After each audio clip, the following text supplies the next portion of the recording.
नमस्कार, मैं हूं अनुभव और आप देख रहे हैं हिंद लाइव। जिस पार्टी के नेता ने कहा हो कि 4 की जगह 8 लोगों की जान लेनी चाहिए थी केंद्रीय बलों को, ऐसा उकसाऊ भड़काऊ बयान देने वाले नेता की पार्टी के एक और कार्यकर्ता ने एक और कारनामा कर दिखाया है। जी हां, भारतीय जनता पार्टी के एक नेता ने, एक कार्यकर्ता ने ममता बनर्जी पर एक एफआईआर दर्ज करवाई है और एफआईआर ऐसी दर्ज करवाई है कि जिसको सुनकर आपको भी हंसी आ जाएगी।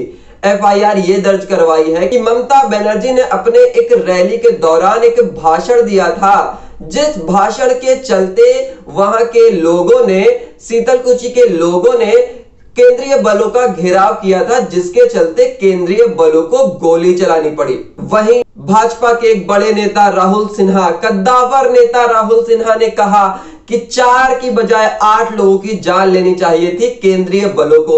अब बताइए कि किसने उकसाने का काम किया है, किसने बयान दिया है, भड़काऊ बयान दिया है। और सबसे बड़ी बात है कि इलेक्शन कमीशन ने एक्शन किस पर लिया है? राहुल सिन्हा पर, क्योंकि उनका बयान भड़काऊ था। अगर ममता दीदी का बयान भड़काऊ होता तो भाजपा के प्रतिनिधिमंडल को जाकर के इलेक्शन कमीशन में शिकायत करनी थी, और जो कि गया भी था भाजपा का प्रतिनिधिमंडल।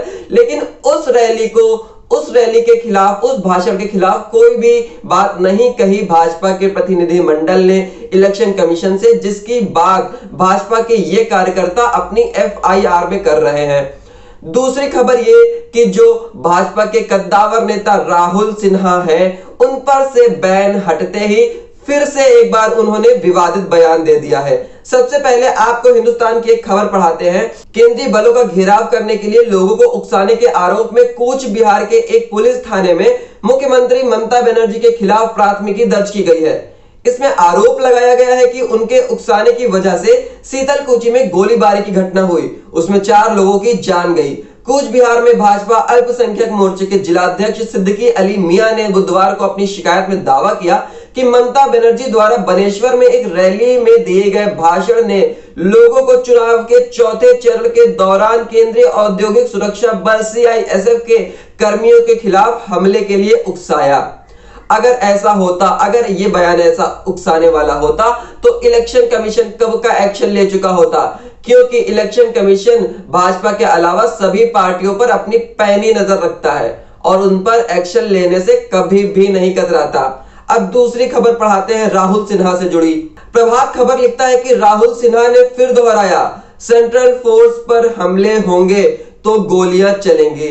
अब बताइए, अभी 48 घंटे का बैन खत्म करके आए राहुल सिन्हा फिर से अपनी बात पर कायम है। अब इलेक्शन कमीशन कहां है? इलेक्शन कमीशन ने अभी भी इस बात को संज्ञान में लिया है कि नहीं, वो तो आने वाला वक्त बताएगा। लेकिन आगे खबर पढ़ते हैं कि चुनाव आयोग का 48 घंटे का प्रतिबंध खत्म होते ही भारतीय जनता पार्टी भाजपा के वरिष्ठ नेता राहुल सिन्हा ने एक बार फिर उस बयान को दोहराया है, जिसकी वजह से उनके चुनाव प्रचार करने पर प्रतिबंध लगाया गया था। गुरुवार को राहुल सिन्हा ने फिर कहा कि अगले चरण के मतदान के दौरान भी अगर सेंट्रल फोर्स के जवानों पर हमले होंगे तो गोलियां चलेंगी। उन्होंने कहा कि चुनाव आयोग के शीतलकुची की घटना को लेकर भी यही बयान दिया है कि सेंट्रल फोर्स पर हमले हुए थे, जिसकी वजह से आत्मरक्षा में जवानों को गोली चलानी पड़ी थी। अब आप सोचिए कि भारतीय जनता पार्टी कितनी ज्यादा बौखलाई हुई है कि वो अजीबोगरीब शब्दों का इस्तेमाल कर रहे हैं।